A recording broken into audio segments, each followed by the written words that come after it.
Hello everyone, my name is Dianne, and my Dharma name is DohWoon. When we gather in person at our temple, we begin each service with 4 bows to the Fourfold Grace. We bow in gratitude to the grace of heaven and earth. We bow to the grace of parents, the grace of fellow beings, and the grace of laws. The title of my talk today is The Grace of Heaven and Earth. To talk about this subject, it's important to clarify some words that are used by Sotaesan. Grace in Won Buddhism means beneficent. It also refers to an indispensable relationship with one another. Wiki defines grace as generous or doing good, or resulting in good. Heaven is not the place where the pearly gates adorn the entrance to God's home, but rather it is that which is literally above us. The sky, the sun, the moon, and the air. The wind, the clouds, and the rain. The earth is the ground beneath our feet, the planet Earth, including the sands and soils, the rocks and stones, the metals and ores. This topic contains very profound teachings. I confess, over the past month, several times during reflection, I felt like my head was going to explode. So what is grace in the context of the grace of heaven and earth? It is that which is a manifestation of the dependent origination of all things and the void. It is woven into everything that is and is not. It emerges from our arising and ceasing. It is not good or bad. It cannot be created or destroyed. It is not earned and is ever present as our birthright. All is grace. Awakening to this constant beneficence in our universe is an essential teaching in Won Buddhism. Sotaesan writes in the Red Book that to understand the grace of heaven and earth, we must understand all that we must receive from it and consider if we could live without it. Could we survive without breathing air? Could we live without our home, the earth? From above, the moon commands the movement of the tides. The sun impregnates the earth with its photons, and in doing so, bursts the entire cycle of life. Its rays illuminate what is around us, enabling us to witness and learn from the unfolding universe. The wind, clouds, and air nourish the growth of immeasurable entities on whom we depend for survival. Immersed in family, work, and the twos of managing a home and finances, I sometimes imagine I am like a fish in a fishbowl. I lack the awareness of the water that surrounds and sustains me. It is easy for me to become unconscious in my routines and unwittingly live in the illusion that I am separate from heaven and earth, self-sufficient and in control. I'm going to read a paragraph that Sotaesan wrote. In this writing, he refers to the way with a capital W several times. The way is synonymous with the Tao. In Chinese philosophy, the Tao is the absolute principle underlying the universe, combining within itself the principles of yin and yang and signifies a code of behavior that is in harmony with the natural order. I quote, "As a rule, heaven and earth have the way and its power. The spontaneous motion of the great mechanism of the universe is the way of heaven and earth. The results that are made manifest according to the motions of that way are the power of heaven and earth. Within the manifestation of the great power that flows from this great way, the myriad things sustain their lives and preserve their forms. If people want to truly show gratitude to heaven and earth, they must first practice by modeling themselves on the way." End quote.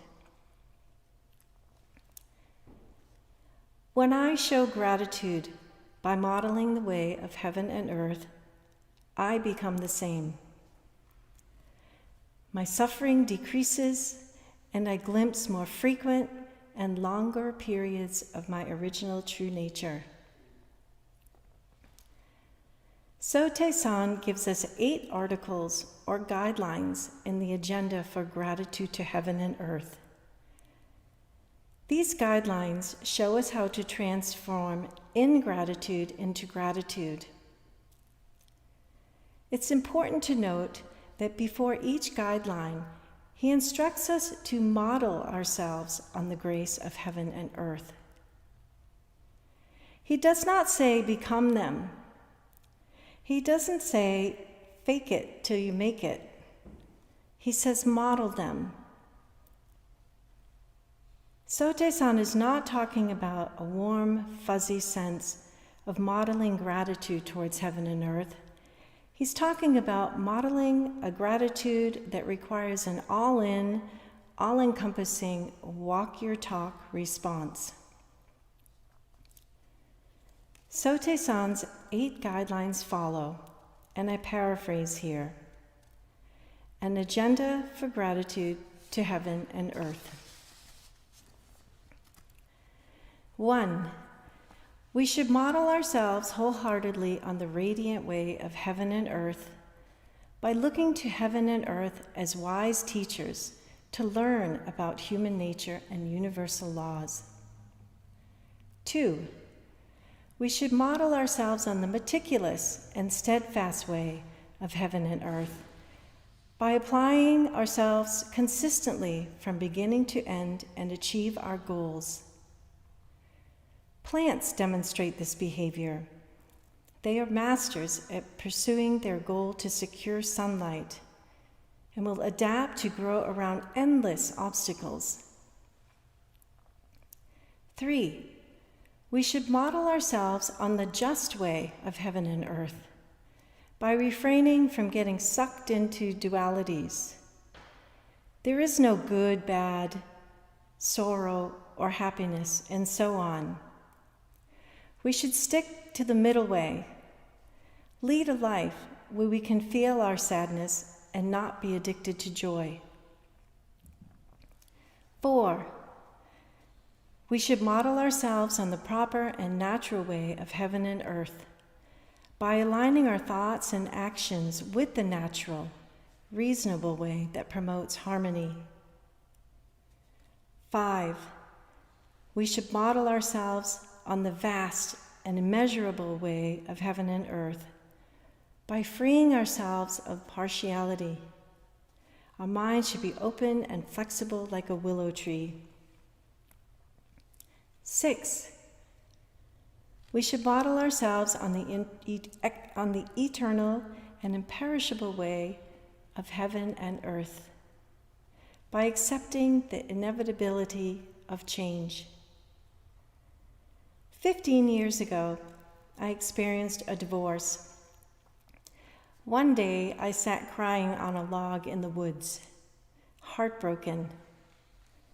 I heard a rustling under the dry leaves and saw something traveling along underneath it. I stopped crying and became curious as to what animal would emerge. Suddenly, a head popped out.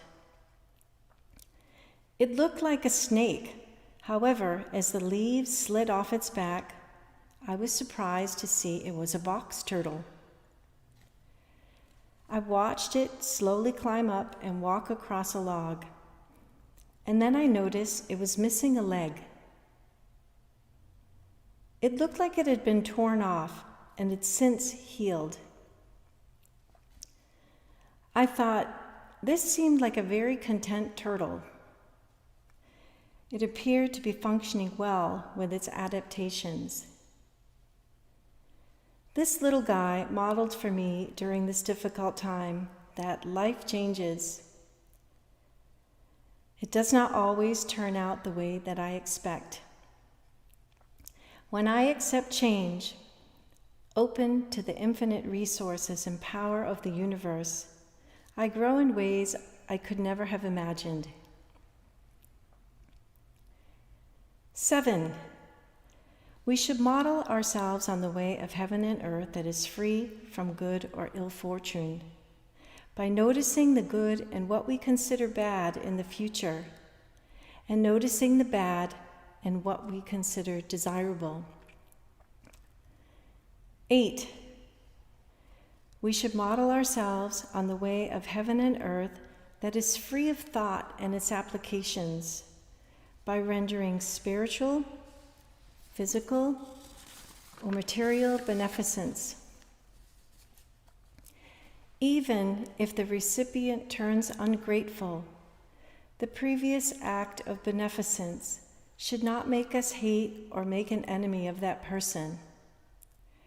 Regardless of how others behave or act, we should respond with compassion. This is the most important of all the 8 guidelines.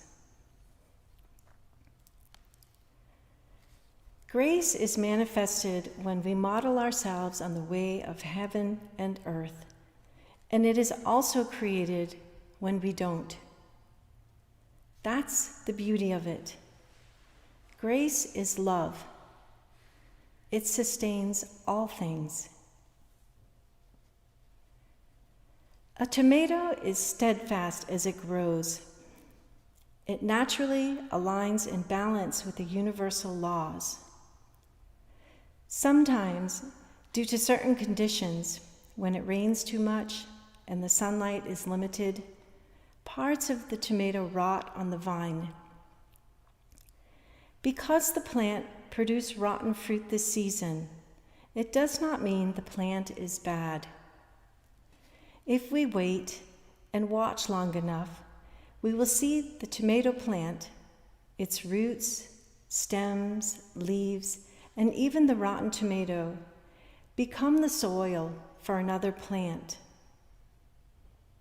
Next season, what had been the tomato plant could become an abundant crop of hot peppers. All is the grace of heaven and earth.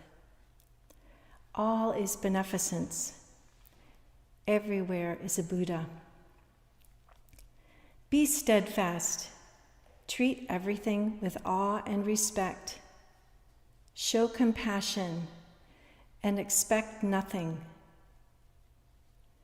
What you may consider a worthless tomato plant today may become a spicy meal tomorrow.